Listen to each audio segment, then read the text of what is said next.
nós vamos ver uma parábola bem intrigante, mas muito conhecida, que os irmãos com certeza já ouviram, né? E provavelmente já ouviram até algumas interpretações sobre essa parábola, que é a parábola do rico e do Lázaro. Né? Uma parábola diferente, uma parábola que foge um pouco dos padrões ali das parábolas de Jesus, mas é uma parábola de Jesus. Jesus conta aqui, né, sobre essa história que nós vamos ver essa manhã. E eu quero te convidar a abrir a palavra de Deus em Lucas. Estamos no Evangelho de Lucas, direto, né? Capítulo 16, versículos de 19 a 31. Lucas 16, de 19 a 31.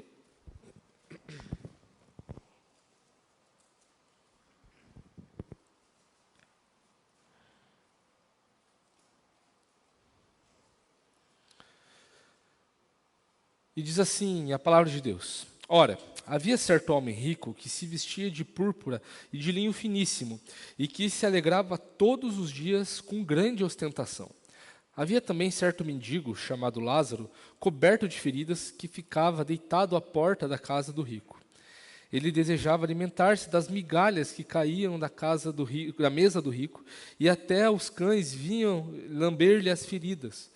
E aconteceu que o mendigo morreu, e foi levado pelos anjos para junto de Abraão. Morreu também o rico, e foi sepultado. No inferno, estando em tormentos, o rico levantou os olhos e viu ao longe Abraão e Lázaro junto dele. Então, gritando, disse: Pai Abraão, tenha misericórdia de mim, e mande que Lázaro molhe a ponta do dedo em água e me refresque a língua, porque estou atormentado neste fogo. Mas Abraão disse: Filho, lembre-se de que você recebeu os seus bens durante a sua vida, enquanto Lázaro só teve males. Agora, porém, ele está consolado aqui, enquanto você está em tormentos. E, além de tudo, há um grande abismo entre nós e vocês, de modo que os que querem passar daqui até vocês não podem, nem os de lá passar para cá. Então o rico disse: Pai, eu peço que mande Lázaro à minha casa paterna, porque tenho 5 irmãos, para que lhes dê testemunho, a fim de que não venham também para este lugar de tormento. Abraão respondeu: Eles têm Moisés e os profetas, ouçam-nos.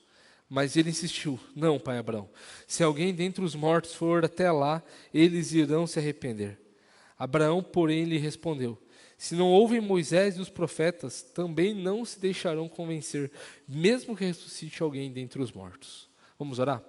Bondoso Deus, lemos a sua palavra e rogamos ao Senhor, a fim de que o Senhor fale conosco através deste estudo. Não permita, Deus, que seja apenas um apanhado de informações entrando em nossa mente, mas que seja a Tua palavra, que é a palavra de vida eterna, penetrando em nossos corações, a fim de que continuemos a fazer a Sua vontade, Deus. Continue a falar conosco nessa manhã, continue a nos abençoar, consagramos esse tempo ao Senhor, e que o Senhor, Pai, seja o Senhor desse momento, o Senhor das nossas vidas cada vez mais. Louvado seja o seu nome, em nome santo e poderoso de Jesus, que nós oramos e agradecemos. Amém. Meus irmãos, essa aqui é considerado também uma parábola, né? E como todas as parábolas, ela é um método de ensino e que traz lições do cotidiano, com elementos intrínsecos do dia a dia, o que a gente tem falado, né? Que as parábolas pegam elementos da cultura e dos costumes para ali trazer algum ensinamento para aqueles que eram pouco instruídos, né? A fim de que todos possam entender e outros não. Né? Então, assim, o propósito das parábolas, lá em Mateus 13, fala que é para que alguns entendam e outros não. Né? Mas contado através de meios muito simples, né? De figuras muito simples, princípios do reino de Deus que, para um mais leigo, diante de uma realidade de pessoas pouco instruídas, analfabetas, com também restrição da palavra de Deus, da instrução que os homens da lei deveriam dar ali, o sumo sacerdote na época de Jesus deveria também estar instruindo, não faziam.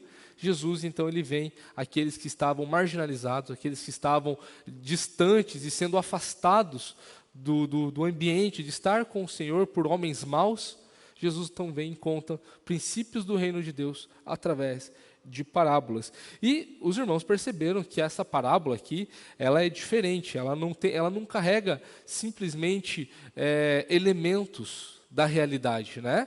Porque ele fala de coisas que transcendem até essa vida, né? Transcendem a vida que nós estamos aqui, a vida terrena, né?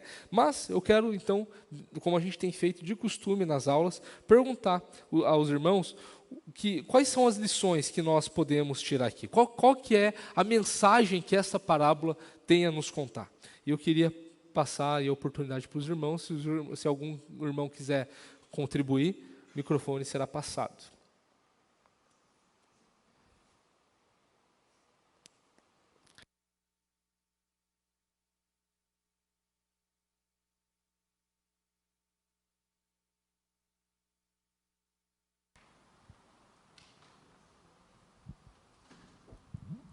É rapidinho. Eu quero só dizer o que a parábola não ensina. Aí daí em diante você continua. Ela não ensina que nem todo rico vai para o inferno e nem que todo pobre vai para o céu. Só isso.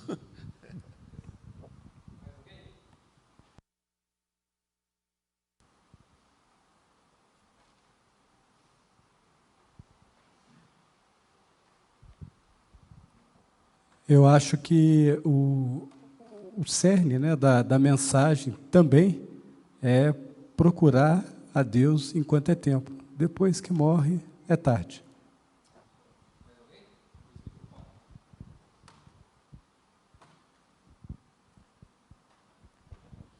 O presbítero Edgar falou que nem todo rico vai para o céu e nem todo pobre vai para o inferno, para o céu também, né?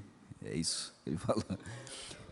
A grande verdade é que a parábola ela continua ensinando-nos, né, desde que nós ficamos estudando aí, que não tem problema ser rico, né? Você pode ser rico, né? Deus proporciona isso a você, é bênção. O que você não pode esquecer é de ser rico e esquecer as coisas do Senhor. Valorizar aquilo que você tem tido e não se apegar realmente, não buscar a Deus, né? Deixar de servir a Deus. Então, eu acredito que na nossa caminhada, as parábolas vêm contando que Deus é o centro de todas as coisas na nossa vida, de tudo aquilo que nós adquirimos, de tudo aquilo que nós temos, sejamos nós ricos ou pobres, Deus, diante de todas as coisas, tem que ser o centro. Então, precisamos buscá-lo para realmente, quando morrermos, termos essa certeza que estaremos com Ele.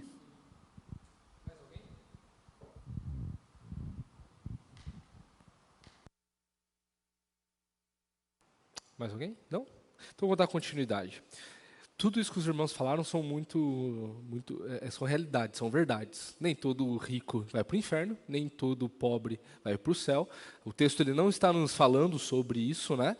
Mas também fala sobre a responsabilidade que nós temos, isso está corretíssimo, e também fala sobre o momento que nós estamos aqui, que esse é o momento oportuno para que nós possamos buscar a Deus. Com certeza. O texto ele nos ensina essas verdades e são muito importantes para nós. Mas os irmãos perceberam que essa parábola ela é diferente das outras. Ela não fala sobre elementos do dia a dia. Por isso que existem até alguns comentaristas que vão dizer que Jesus está falando de uma história de verdade. Tem comentaristas que vão falar isso, não tratam nem como parábola. Embora o contexto ele esteja nos falando sobre ensinamentos também. E a gente já vai ver um pouquinho deste contexto. Ele segue o ensinamento da parábola do administrador infiel, que o pastor Patrick nos ensinou aqui, que parecia que Jesus estava elogiando a infidelidade de um administrador, né? E Jesus ele estava ensinando os princípios do reino de Deus, denunciando o coração de alguns fariseus que estavam ali. E geralmente essas parábolas eram direcionadas aos fariseus. E os fariseus eles se viam nessas parábolas muitas vezes, e por isso que eles queriam matar Jesus, perseguiam Jesus, ridicularizavam Jesus, né? Ou até mesmo se afastavam, porque realmente eu tenho que falar, sou eu, né? Algumas posturas dos fariseus ao longo dos contos das parábolas Jesus ele tem essa intenção de afrontar gente farisaica ali, né, dentro daquele meio, que era quem estava oprimindo os pobres, que era quem estava privando muitos de ouvir a lei de Deus, e não estava ensinando com a paz e com a leveza que é a lei de Deus, mas com grande pesar, com um jugo pesado, né? E Jesus ele então se coloca como um antagonista muitas vezes a esses fariseus aí, contando também parábolas, para que ficasse claro o que ele estava querendo dizer. Então, muitos comentam que essa parábola, porque ela parece ser uma história real, porque ela apresenta características diferentes de outras parábolas, como, por exemplo, a gente não vê em outras parábolas, a gente não encontra em outras parábolas, alguém sendo nominado, alguém que recebe um nome ali. A gente vê um personagem que recebe um nome, Lázaro, né? E aparece até Abraão, que era uma das grandes figuras, um dos grandes personagens ali da história do povo de Deus, né? O pai Abraão ali, como nós vemos o rico falando com ele, né? Também a gente vê a realidade muito clara de um céu e de um inferno. Aqui com isso eu não estou defendendo uma escatologia humana ou intermediária para onde que o homem vai depois da morte, né? Existe isso dentro da teologia. A gente viu Apocalipse falando sobre escatologia futura, mas também tem essa escatologia de para onde que o homem vai depois que morre, né? O texto ele não nos fala em detalhes como que é o céu, o inferno ou o estado intermediário. Ele fala de duas realidades, do céu e do inferno, de dois personagens aqui, um que foi para o céu, outro foi para o inferno. Essa é uma outra característica nessa parábola que a gente não encontra em outras parábolas. A gente só encontra aqui. Uma outra coisa que é uma doutrina muito clara, porque nós estamos vendo aqui, e Jesus, quando ele tem essa intenção de falar sobre verdades que acontecem através de símbolos e às vezes de figuras que ele intencionalmente coloca, mas ele está falando sobre realidades por trás disso. E aqui nós vemos uma realidade, que isso combate algumas seitas heresias, como, por exemplo, a imortalidade da alma. Nós cremos nessa doutrina, que a alma é imortal, e que depois que o ser humano ele morre, né, o corpo e a alma se separam, a alma continua consciente. Amém? Nós acreditamos nessa doutrina, né? Existem, eu quase falei denominações, não são denominações. Existem seitas pseudo-cristãs que vão falar que o homem ele morre integralmente e ele acorda, e existe o sono da alma. Essa parábola, ela deixa muito claro, de uma forma muito simples, de que não tem como você relativizar de que a alma continua viva e consciente depois da morte, né? E Jesus está ensinando princípios. Jesus, através dessa metodologia de contar parábolas, ele está também querendo mostrar realidades. Então Jesus ele não teria intenção de falar sobre uma realidade, sobre algo que de fato acontece, contando dessa forma, se não acontecesse, por exemplo, se a alma morresse, ou se existisse o sono da alma. Jesus não contaria dessa forma, se essa doutrina falsa fosse de fato verdadeira, né? Mas a gente percebe também que existem características de parábolas, como de Jesus tem contado. Olha só como diz a parábola do administrador infiel, ali no capítulo 16 mesmo, no versículo 1. Jesus disse também aos seus discípulos: certo homem rico tinha um administrador. Só nesse primeiro versículo, nessa primeira parte. E olha só como que começa a parábola do rico e do Lázaro. Ora, havia certo homem rico que se vestia de... Começa com um estilo parecido de parábola. Então tem uma intenção de ser uma parábola. Tem a intenção de contar algo que não está sendo, entendido à primeira vista, mas que está sendo ali contado e está sendo empregado ali princípios do reino de Deus também. No entanto, dentro daquilo que nós entendemos como uma teologia saudável, como uma forma de interpretação que é correta, entendemos que não se constrói doutrina, por exemplo, do estado intermediário, a partir de um texto como esse. Porque Jesus ele tinha uma intenção, e a gente já vai ver qual era a intenção de Jesus aqui. Porque existem textos muito claros sobre o céu e inferno, sobre novo céu e nova terra. Existem textos muito claros sobre isso. E uma das formas, das metodologias de clareza, assim, de interpretar as Escrituras, é que a Bíblia ela interpreta a própria Bíblia. E de que textos claros interpretam textos obscuros, e não ao contrário. Esse texto aqui, ele não é um texto muito claro sobre céu e inferno. Ele fala sobre essas realidades, mas ele não é um texto claro sobre como que é o céu, como que funcionam as coisas, ou como que é o inferno. A gente vê doutrinas e ensinamentos de Jesus, dos apóstolos também, de que essas realidades existem e apresentam até mesmo certos detalhes, certas formas de convivência, né, e de como viver nesses lugares, assim, que a Bíblia também descreve em outros textos. E mesmo que seja uma história concreta aqui usada por Jesus, o objetivo aqui não é estabelecer uma doutrina detalhada do estado intermediário, mas confrontar então ali, a primeiro modo, a dureza do coração daqueles fariseus que estavam sendo confrontados e a responsabilidade que todos têm diante da revelação de Deus. A gente vai ver que o texto ele apela no final, indo para o final, né, conforme o rico vai conversando com Abraão, ele vai apelando para um estado ali de um apontamento para focar e para olhar para a palavra de Deus. E a autoridade das Escrituras é o ponto final dessa parábola aqui, né? E a parábola, então, do rico e do Lázaro, ele pode ser vista como em dois atos, né? Seguindo de uma conclusão.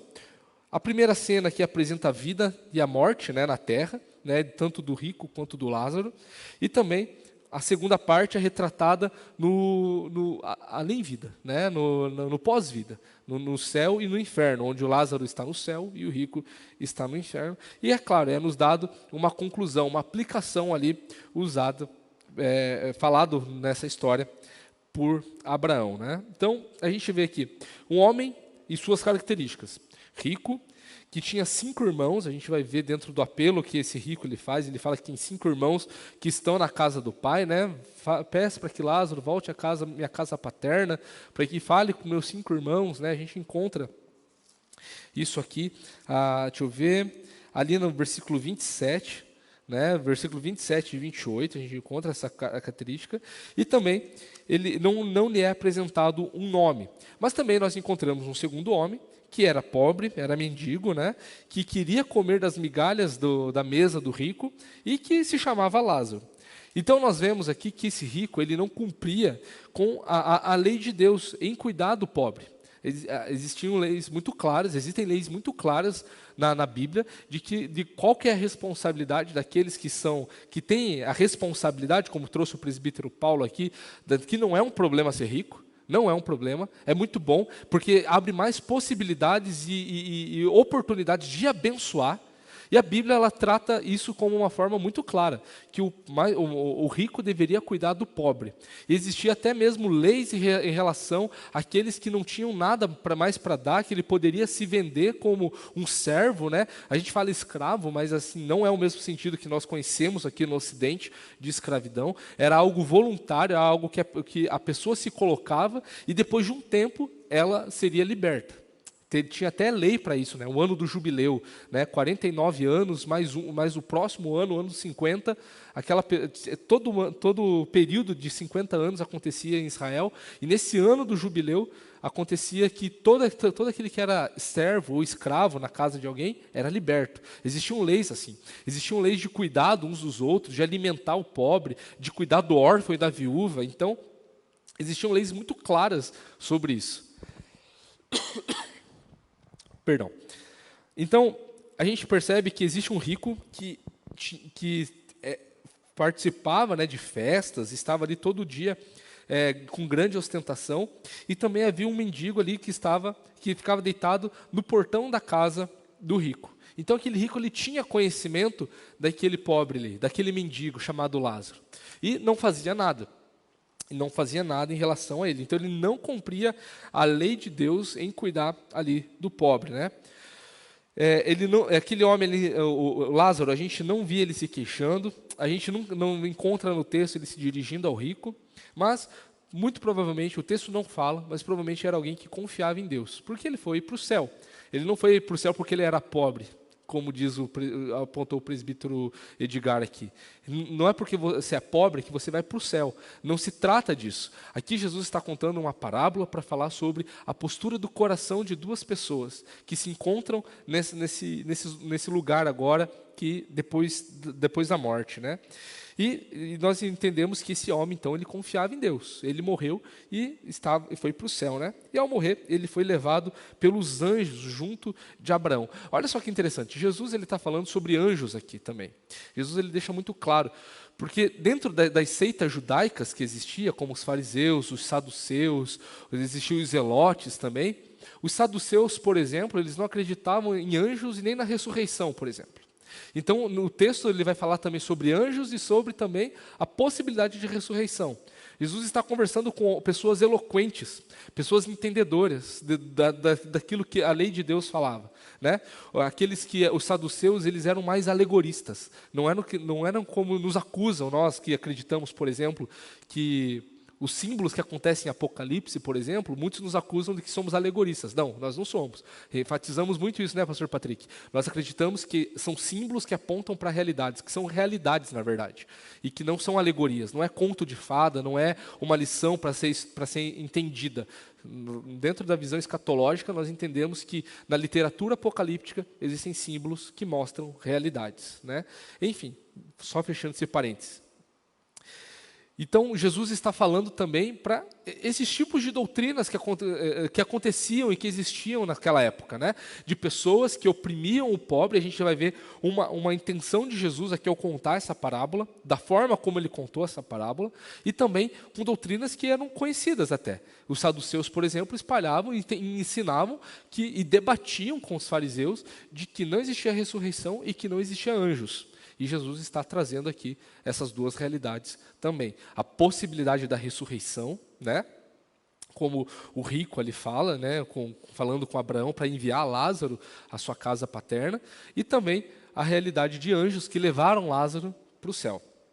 Então Jesus está contando sobre esses elementos. Percebem que é muito diferente das outras parábolas, né? Está falando de realidades que não são simplesmente, não é uma historinha simples assim de se entender, como pegar, por exemplo, uma vinha, que é um elemento comum da época, um semeador que saiu para semear, que eram elementos naturais que você via. Está falando de coisas que são transcendentes a nossa realidade, que as pessoas precisavam usar o imaginário além daquilo que lhe era exigido em outras parábolas. Por isso que eu até consigo compreender as interpretações daqueles que tratam isso como uma história que Jesus ele viu, ele presenciou e está contando ali para o seu público, embora eu não concorde muito com essa interpretação. No entanto, eu fico meio mexido, pastor Patrick, porque é muito diferente essa parábola mesmo. Então, vamos lá. Dando continuidade, o homem ele morre, né? Ele é levado pelos anjos, né?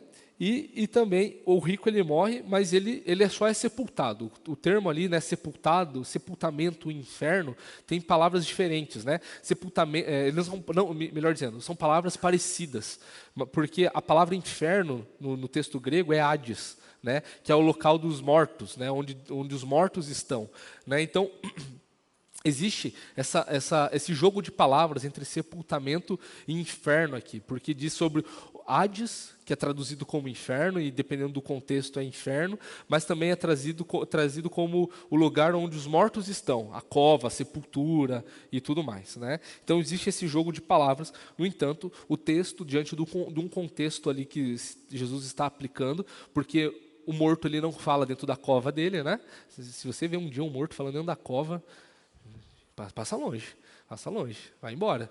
Repreende e vai embora, né? Mas aqui o contexto nos fala de uma realidade transcendente, que é o inferno, onde há tormentos. E diante das parábolas, a gente já viu várias vezes Jesus concluindo, né? Lá haverá choro e ranger de dentes, né? Então, a gente vê que esse homem está em tormentos com a consciência ativa. Então, por isso que o texto é traduzido como inferno mesmo. Mas existe esse jogo de palavras aqui dentro do texto original. E o rico no tormento do inferno, então ele viu Abraão à distância com Lázaro junto dele, e não foi Lázaro, e sim Abraão que começou a falar com aquele rico, né? O rico e o Lázaro eles nunca conversaram, né? Apesar de eles serem os protagonistas aqui dessa história. Mas é Abraão que instrui sobre as realidades dos destinos ali dentro dessa história que aqui é contada. E o rico estava em tormentos, enquanto Lázaro estava no prazer da companhia de Abraão. Em outras traduções, talvez você tenha uma tradução mais antiga, fala sobre o seio de Abraão, né? Que é também uma figura ali para expressar a paz. Era um outro jeito para falar do Antigo Testamento sobre estar com Deus, sobre aproveitar o céu, né? Então, essa é mais uma evidência de que o texto se propõe a ser uma parábola também.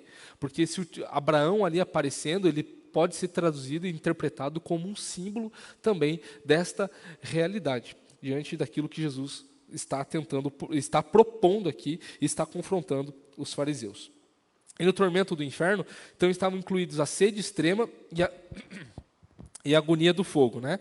E ele reconheceu Abraão diante dessa realidade, que era o pai do povo de Deus ali, dos crentes ali no Antigo Testamento, é também o nosso pai, né? Gálatas vai falar muito sobre isso, Gálatas 3 principalmente, vai falar que por causa da fé em Jesus nós somos filhos de Abraão também, né? E sendo judeu, esse homem ele reconhecia Abraão como pai também, uma questão étnica simplesmente.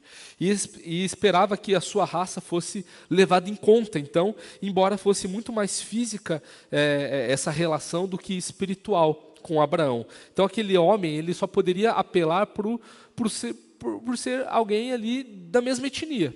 Ele não poderia apelar por mais outra coisa, né? O apóstolo Paulo vai nos falar que, em Romanos 9, que nem todos que são de Israel são de fato israelitas. Ou seja, o que Paulo está querendo dizer ali, ele fala isso diante de um lamento, de saber que, por mais que Israel ele tivesse crentes ali, o povo, a etnia de Israel ali se desviou, se corrompeu.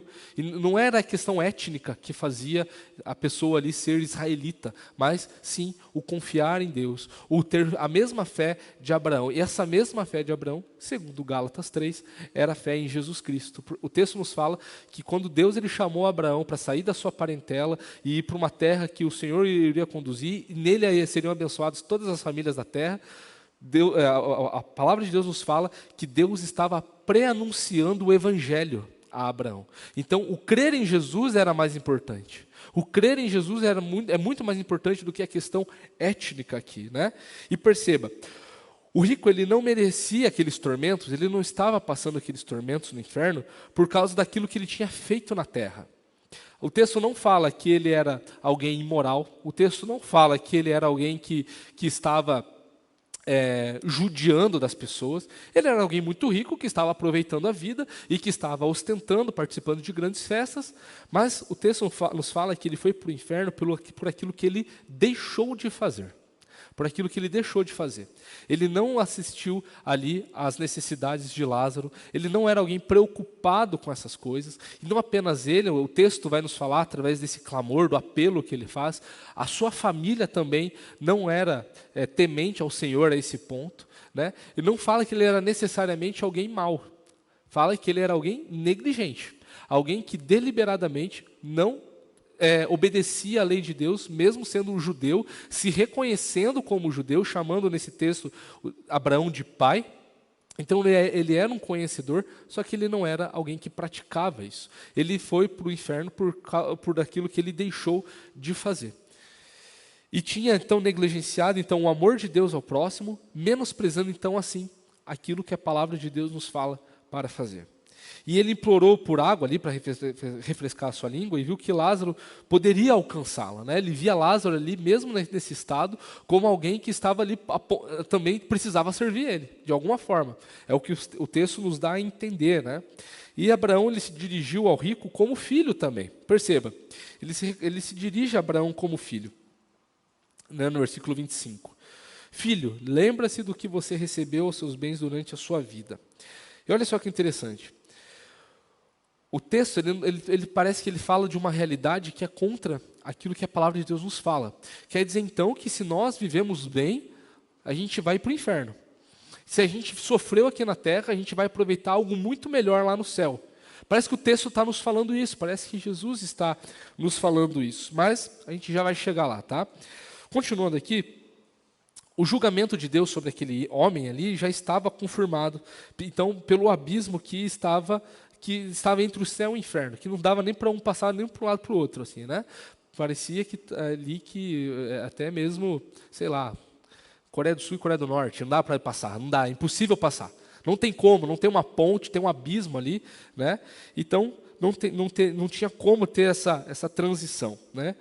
E do céu para o inferno, né, o homem pensando, né? Bom, do céu para o inferno e vice-versa não dá. Mas e se Lázaro for para a terra? Se for do céu, então, para a terra. Então o rico, ele entende que para ele não poderia ser feito nada, mas lembrou dos seus irmãos, que os seus irmãos também viviam essa mesma vida que ele, né? E que também andavam de uma forma muito semelhante e também negligente como ele andava. Então ele implora a Abraão que enviasse Lázaro à casa de seus pais para avisar os seus irmãos, a fim de que não viessem para o lugar de tormento que ele se encontrava. Mas a resposta de Abraão ela foi de que a revelação de Deus fora dada e que aquilo ali era suficiente para a salvação daqueles homens, né?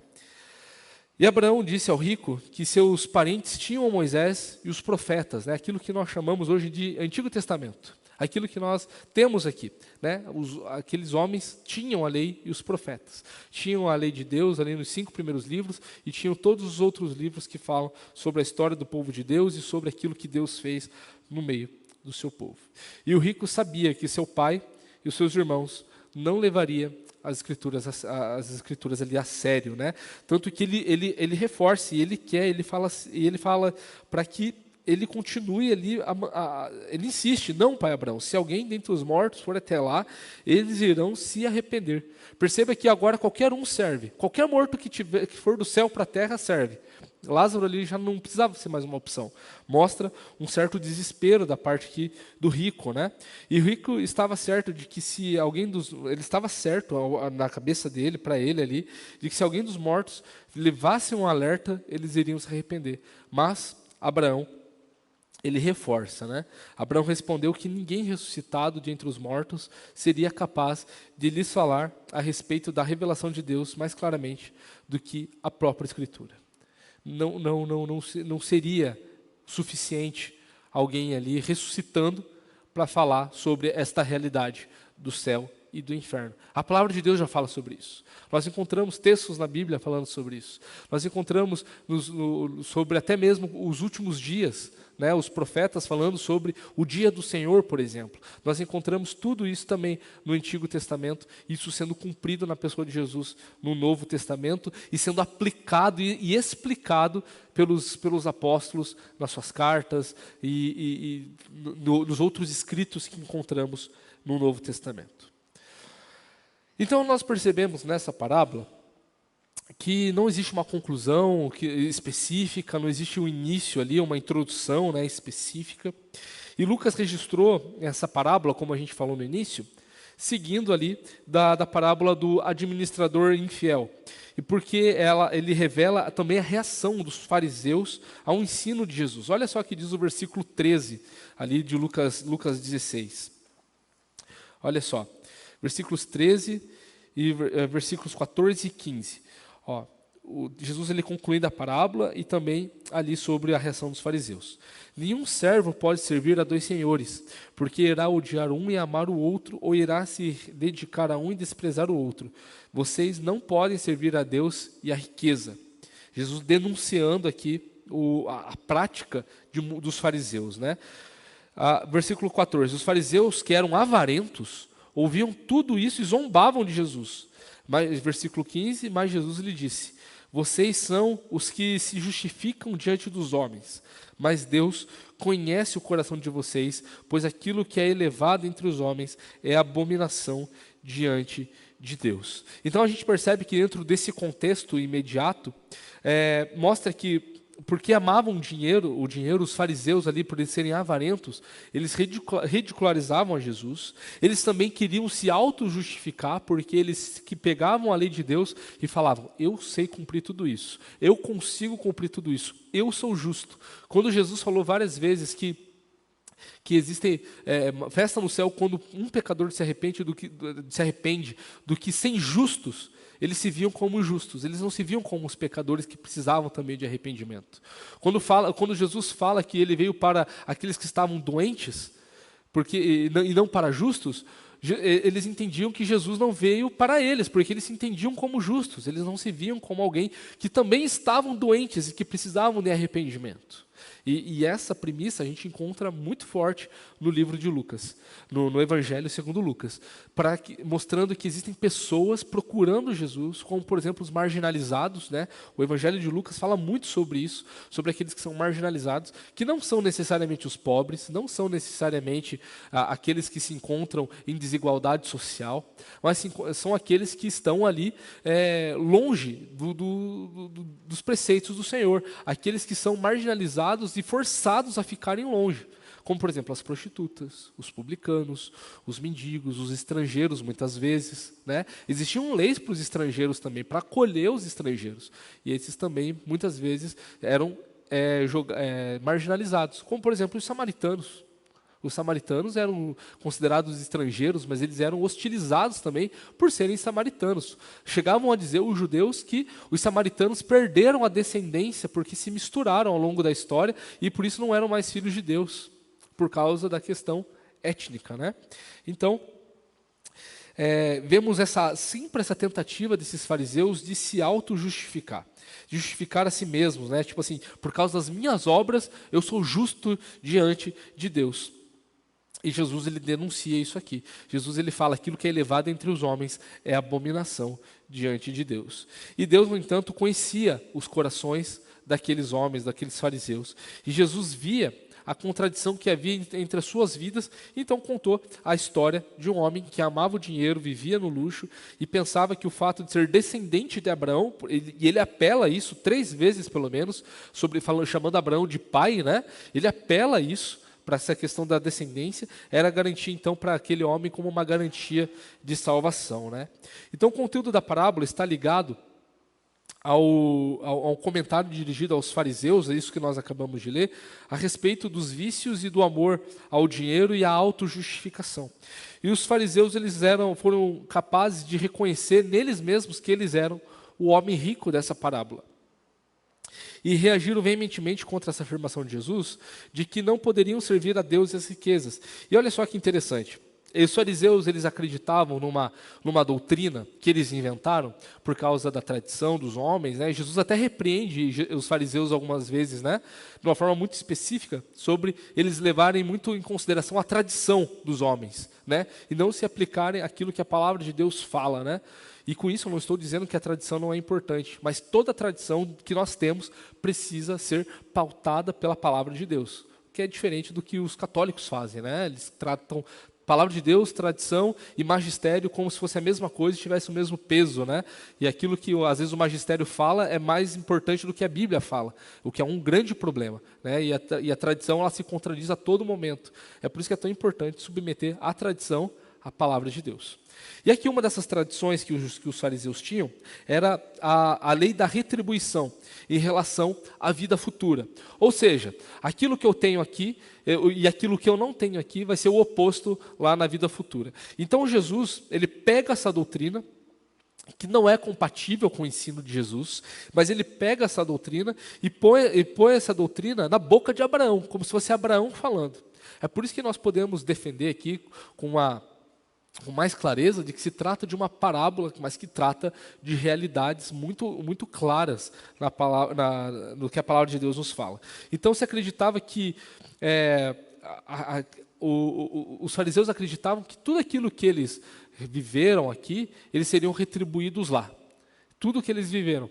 Então, por isso que a fala de Abraão é muito clara aqui, e chega a ser até esquisita, né? No versículo 25.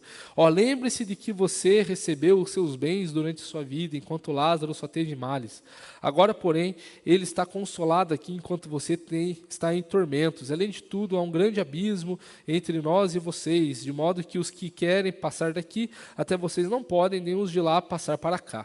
Então, a gente percebe que existe uma doutrina aqui que Jesus está colocando, como se fosse Abraão falando, mas com a intenção de mostrar para aqueles fariseus de que essa doutrina não é coerente com aquilo que a palavra de Deus fala. a doutrina da retribuição aqui, né? Então, que aquele que era rico, aquele que eles, do jeito como eles estavam vivendo, eles viveriam muito melhor, seriam muito mais abençoados lá. Mas também, quanto mais miserável fosse, também seria abençoado de alguma forma. É por isso que eles oprimiam as pessoas, é por isso que eles tentavam justificar os seus atos nisso também. Então, não era coerente. Então, Jesus ele faz de propósito, fala com fariseus que acreditavam que por causa da etnia eles eram salvos. Então, coloca na boca de Abraão aquilo que os fariseus ensinavam. Fala aquilo que algo que não era coerente com o que a palavra de Deus ensina sobre a graça de Deus, sobre aquilo que Deus faz na nossa vida e aquilo que Deus tem feito no nosso meio também, né? Fala sobre o amor às riquezas como algo que não é bom, denunciando a prática daqueles fariseus que sugavam os órfãos e as viúvas, né? A gente encontra isso, algumas passagens desse jeito na Bíblia, né? E Jesus denuncia isso. Então, eram também os únicos que prontamente chamavam Abraão de pai e pensavam que o seu parentesco com o patriarca, né, lhe assegurava o futuro. E os fariseus eles foram capazes de se reconhecer, então, como esse homem rico. E no pedido do rico, os fariseus ouviram o eco, então, das suas próprias palavras. A parábola, então, estava clara que era para eles. Aquilo que o rico estava falando sobre pai, chamando Abraão de pai, olha, tenha clemência de mim que eu sou seu filho. Jesus estava trazendo ali a doutrina da retribuição, a falsa doutrina da retribuição, mostrando para eles que não era assim que funcionava o reino de Deus. A lição que nós tiramos disso, ensinada por Jesus, é para todos os tempos. É uma regra que é permanente de como ouvir, de como ser obediente, de como ser agradecido e de como nós devemos também estarmos ali sempre debruçados à palavra de Deus. As Escrituras, elas nos ensinam que a amar o Senhor de todo o nosso coração, nossa alma, nossa mente, nosso entendimento, amar o nosso próximo como a si mesmo, reflete o caráter de Jesus em nossas vidas.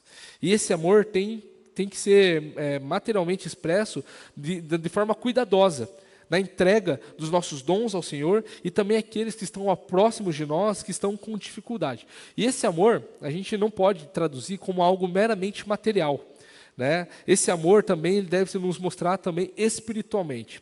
Olha só, primeiro, pelo crescimento da graça e no conhecimento do nosso Senhor, né, Senhor Jesus, e também, segundo, ensinando o nosso próximo a conhecer o Senhor. Então, existem necessitados à nossa porta, isso é fato. Existem pessoas que estão atribuladas, e não estou falando da questão financeira apenas, não estou falando do fato das pessoas estarem passando necessidades materiais, mas também necessidades espirituais. Pessoas que estão à nossa porta e que nós não estamos falando do Evangelho. Pessoas que estão à nossa porta e nós, por estarmos muito bem espiritualmente, ou julgarmos que estamos muito bem espiritualmente, estamos vivendo bem, nós não nos vemos como responsáveis, muitas vezes, de falar do amor de Deus para aqueles que precisam ouvir falar do amor de Deus. Seja rico, seja pobre, seja qual for a condição da pessoa, seja qual for a etnia da pessoa, seja qual for o contexto da qual ela veio, nós não podemos negligenciar isso.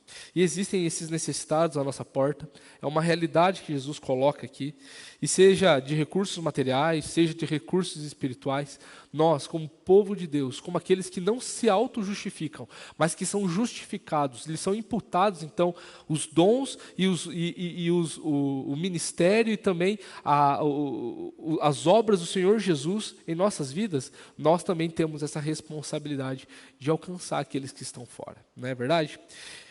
Os ricos, eles são realmente ricos, por exemplo, quando eles repartem suas bênçãos materiais e espirituais com aqueles que estão necessitados. Né? Não existe problema em ser rico. Não existe. A Bíblia não condena a riqueza. A Bíblia ela condena aquilo que nós vimos aqui no versículo 13 do capítulo 16. Né? Vocês não podem servir a Deus e a riqueza. Ou, em outras palavras, vocês não podem ser servos de Deus e também das riquezas. As riquezas precisam ser um instrumento no qual Deus nos deu para abençoar também os outros. Nós não podemos viver em prol disso. Né? Existem pessoas que só têm dinheiro e são pobres espiritualmente. E nós não podemos, em algum momento, se Deus quiser nos abençoar dessa forma, quiser fazer que todo mundo seja rico financeiramente, nós não podemos negligenciar isso. nós precisamos abençoar os outros, aqueles que estão, porque são os recursos do Senhor. Mas principalmente, nós precisamos ter uma riqueza espiritual, uma riqueza que mostra por quem nós somos salvos, quem nos justifica, quem nos ama e quem nos cuida. Os ricos, eles não são condenados aqui, e a parábola soa como uma nota de urgência para que nós, de forma sábia e obediente, para que nós nos atentamos para aquilo que a palavra de Deus fala. A palavra de Deus nos fala que são palavras de vida eterna, são palavras que nos instruem, são palavras que são luz para os nossos pés, e lâmpada para os nossos pés e luz para os nossos caminhos. E nós precisamos olhar para a palavra de Deus vendo que Deus ele fala de tudo. Ele fala sobre matrimônio, ele fala sobre criação de filhos. A palavra de Deus nos fala sobre como nós devemos viver bem no contexto onde nós estamos, como que nós devemos viver socialmente, como que nós devemos nos comportar diante da política, como que nós devemos viver no nosso trabalho sendo os melhores funcionários. Essa espiritualidade que nós encontramos, e ao meditarmos a palavra de Deus, e nós sendo instruídos pelo Espírito Santo, ao ponto dele abrir o nosso coração, para que essa palavra penetre em nós precisamos, então, entender de que essa é uma riqueza na qual nós precisamos compartilhar também com os outros. Não existe salvação através dos nossos méritos. Existe salvação através daquilo que Jesus faz em nossas vidas, através do poder do seu Santo Espírito, e nós podemos vasculhar e investigar as Escrituras, na qual o próprio Deus fala conosco, para que nós cumpramos a sua vontade. Então ele chama homens também pecadores, como eu e como você, ao arrependimento, à fé, à perseverança, chama nós a vivermos uma vida de santidade, uma vida de justiça, diz que a viver uma vida de graça também, uma vida longe da autojustificação, nos lembra que o nosso destino ele é selado depois dessa vida. A palavra de Deus nos fala sobre verdades maravilhosas, na qual nós podemos viver e viver bem, e viver para a glória de Deus. E nós fazemos isso ao passo que nós estamos fazendo a vontade de Deus, também amando Ele de todo o nosso coração, mas também amando o nosso próximo. E o nosso próximo pode ser qualquer um, pode ser o seu chefe, que exerce grande influência no lugar onde ele está, mas que está longe do Senhor. Ele é um pobre mendigo que precisa de Jesus. Ele precisa do Senhor Jesus. Pode ser também uma pessoa com necessidade, que também pode estar passando uma vida sem Jesus, porque não são os nossos méritos, não são as nossas condições que nos salva, mas sim a nossa devoção ao Senhor. Aquilo que Ele fez em nós é transformado em obras também, é demonstrado através das nossas ações, e é por isso que nós precisamos olhar para o Senhor a todo momento e perceber que a palavra de Deus também ela nos confronta, ela fala ao nosso coração, e ela fala ao nosso coração ao ponto de fazer com que nós sejamos cada vez mais parecidos com Jesus, e a gente não pode esquecer disso. Jesus ele está confrontando o nosso coração impenitente, muitas vezes, ao falar com os fariseus. Porque muitas vezes somos tentados em acharmos que somos melhores do que os outros, porque temos isso ou aquilo, porque exercemos influência num lugar e em outro lugar, porque fazemos coisas maravilhosas, não sei quanto tempo da vida de igreja, mas não é isso que nos justifica, mas sim a devoção ao Senhor Jesus, aquilo que Ele já fez em nós, e que agora nós demonstramos ao mundo. Amém? Meus irmãos, temos mais algumas perguntas, mais alguns comentários.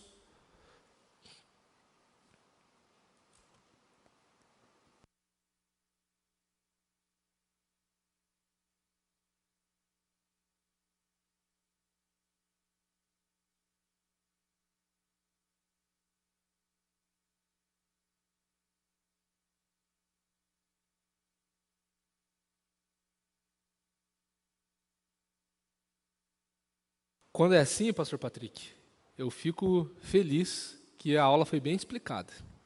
Não temos perguntas. Tem um comentário?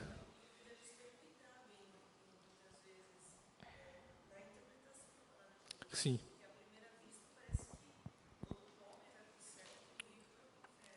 É.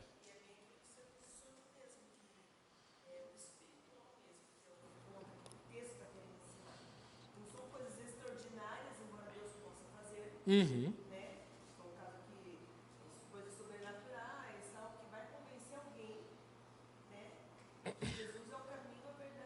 Com com certeza. Mas é a palavra dele, que é a palavra que quebranta, convence o homem do seu pecado, Isso. do seu estado de necessidade mesmo do Senhor. Isso. Jesus ele vai ensinar que as leis e os profetas também falavam sobre ele, né? Jesus ele vai falar lá no caminho de Emaús, lá em Lucas 24, sobre como tudo do Antigo Testamento estava falando sobre ele. Então, Jesus ele estava mostrando àqueles fariseus também que era sobre ele, é sobre servir Jesus, é sobre amar Jesus. Você tem amado Jesus? Você ama Jesus? É importante fazer essa pergunta ao seu coração às vezes. Pregar isso ao seu coração. Porque o amor, a gente interpreta através da nossa geração tão secularizada e tão pós-moderna, a gente atribui amor como um sentimento, como uma virtude muitas vezes. E esquecemos que o amor é uma ação. Jesus, ele não disse assim, ele chegou no mundo e falou assim para todo mundo, eu amo vocês, e foi embora. Não, Jesus ele veio ao mundo e demonstrou esse amor morrendo. Uma ação muito assim, objetiva e concreta. No nosso lugar. Por quê? Porque ele quis, porque ele nos ama. O amor ele é a ausência também de porquês, de justificativas, de condições. Né? Então, se nós amamos a Jesus, nós precisamos servir ao Senhor Jesus. Nós precisamos obedecer ao Senhor Jesus. Né? E como a Kelly falou, ao lermos um texto assim, fora, longe do seu contexto, isolado do seu contexto, a gente pode interpretar assim, de que rico vai para o inferno e de que pobre vai para o céu. E não é isso que a palavra de Deus tem nos falado. E é importante enfatizar isso, porque tem teologias que pregam sobre isso. Os mais radicais dentro da teologia da missão integral, dentro da teologia da libertação, vão falar sobre isso. Que quanto mais pobre e miserável for, mais perto do céu a pessoa está. Presbítero Edgar, primeiro falou a filha, agora o pai.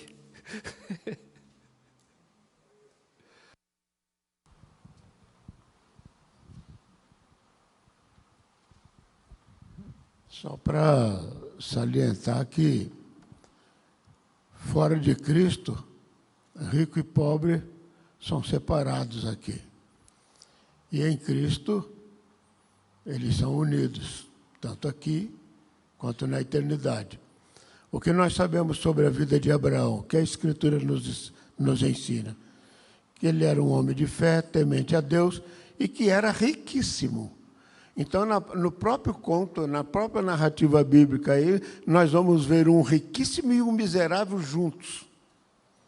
Bem unidos, não é?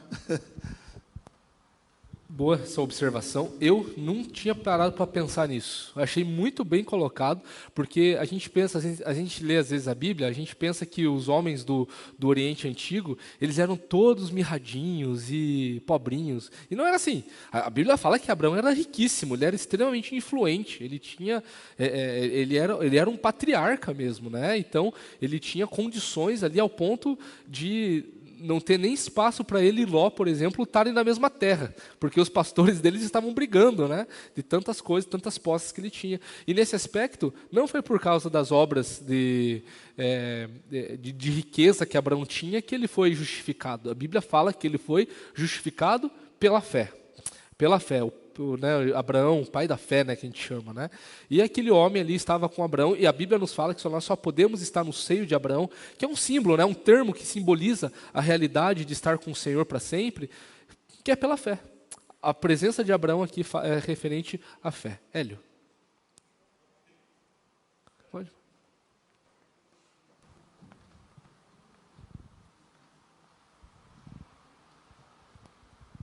Primeiro, Sola foi bem explicado, não é?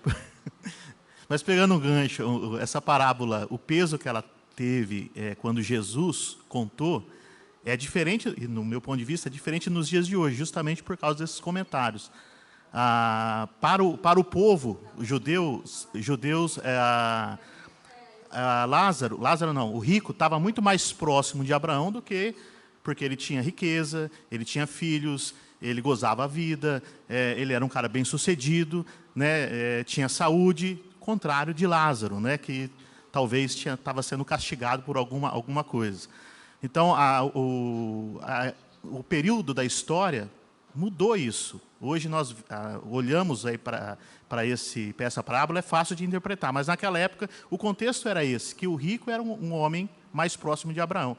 E aí, por conta do cristianismo, os mártires, o sofrimento da igreja, e principalmente a história conta na Idade Média, né, o sofrimento acabou sendo algo que leva-nos mais próximos de Deus. E esse pensamento perdura, infelizmente, né, em alguns conceitos até o dia de hoje. Nenhum nem outro está certo, dessa percepção. Né?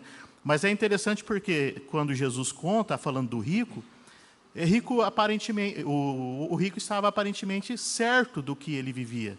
Ele se alegrava com a sua riqueza, ele era feliz com a sua riqueza. E quando ele chegou lá no céu e viu que aquilo tudo não valeu de nada, e Lázaro estava bem, a gente percebe que ele tinha até boas intenções, que ele fala assim, ó, manda Lázaro lá, fala para os meus parentes, fala para o pessoal a verdade, que eu não percebi.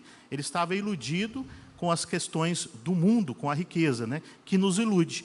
Mas aí vale um contraponto aqui, que às vezes aquele que se diz, né, que é humilde, que sofredor, também às vezes está iludido nessa percepção. Sim. E aí é onde entra Jesus, né? Sim. A gente vê nessa tua fala, Hélio, que o inferno tem boas intenções também, né? tem muita gente bem intencionada lá. E é bem isso, né? Dentro dessa perspectiva do contexto, acreditava-se que se você era rico, você era abençoado e que você estava próximo de Deus. Isso é verdade no sentido de que quando o jovem rico vai falar com Jesus e ele fica triste, porque Jesus o chama para vender e fala para vender tudo e ele vai embora triste porque ele tinha muitas coisas, os apóstolos na sequência já falam com Jesus. Ele é rico, como assim? Ele não consegue?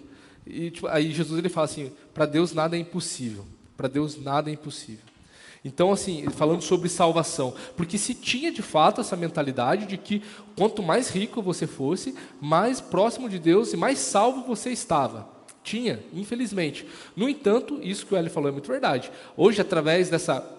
E isso é por causa da mentalidade e do enraizamento da cultura católica que nós carregamos. De que quanto mais pobre e miserável for, mais próximo de Deus nós estamos. Em nenhum momento a Bíblia ensina sobre isso. A Bíblia não ensina sobre essas coisas. A Bíblia não fala que são as nossas obras que justificam e nem sequer a nossa condição no qual nós nos encontramos. E com isso, nós não podemos perder também o bom senso de que nós precisamos ser diligentes. Nós não podemos ser pessoas que querem ter bens e viver por isso. A Bíblia fala que não dá para servir dois senhores, né? A Deus é a riqueza aqui, né? Então, a gente percebe que não podemos ser pessoas ricas financeiramente e entender que este é o fim por elas mesmas. Mas também não podemos entender que quanto mais pobre que nós somos, mais próximo nós estamos de Deus, né? Porque Jesus ele veio de uma forma humilde, com certeza, mas ele veio também para trazer salvação para aqueles que estão cativos. E estando rico ou sendo pobre materialmente, pessoas precisam ouvir falar de Jesus. Essa é a minha grande crítica, e a crítica de vários homens de Deus, que falam sobre a teologia da missão integral, e a teologia da libertação, por exemplo, que fala que evangelho e ação social são a mesma coisa. E se preocupa muito mais em ação social, mas esquecem que se a pessoa não crê em Jesus, não professar Jesus Cristo, com todo o seu coração, ela pode morrer pobre e ir para o inferno, pode morrer rica e ir para o inferno. Precisamos da justificação de Jesus. O contexto nos fala sobre homens que estavam se auto-justificando e sobre alguém ali na figura de Lázaro que foi justificado por Deus, não por causa de suas obras. A gente nem vê as obras de Lázaro aqui, a gente nem vê o que ele faz, mas ele foi justificado por Deus, foi levado aos céus, né? E nisso nós precisamos entender que são as obras de Jesus que nos levam para o céu. Mais alguma pergunta, mais alguma colocação, meus irmãos?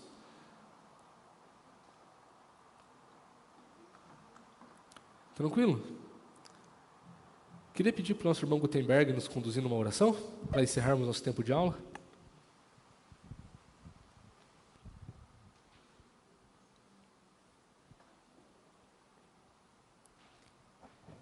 Senhor Deus, muito obrigado por nos dar as condições necessárias para estarmos reunidos hoje, para falarmos sobre as Tuas orientações.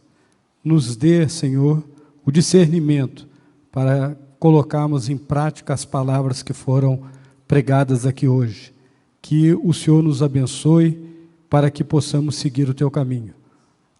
Obrigado pela nossa saúde, Obrigado por todos os irmãos que estão aqui e aqueles que não puderam vir. Esteja conosco, nos oriente, nos guarde e nos abençoe. Muito obrigado, que Deus nos abençoe. Amém.